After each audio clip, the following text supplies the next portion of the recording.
ॐ प्रां प्रीं प्रौं स शनैश्चराय नमः।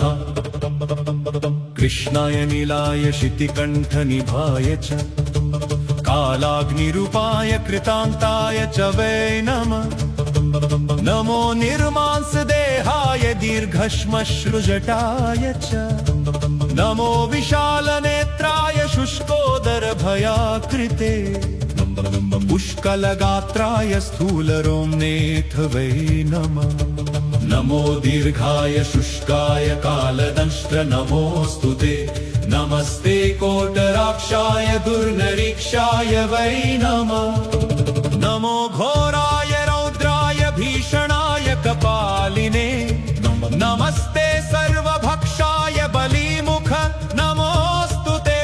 सूर्यपुत्र नमस्तेस्तु भास्करे भयदाय च अधो दृष्टे नमस्तेस्तु संवर्तक नमोऽस्तु ते।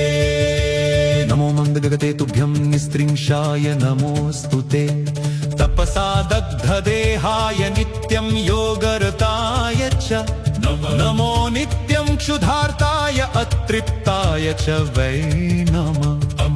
ज्ञानचक्षुर्नमस्तेस्तु कश्यपात्मजसूनवे। तुष्टो ददासि वैराज्यं रुष्टो हरसि तत्क्षणात्।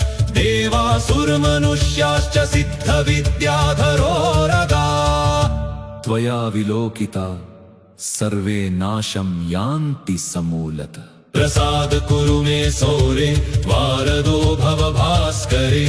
एवं स्तुतस्तदा सौरिर्ग्रहराजो महाबल।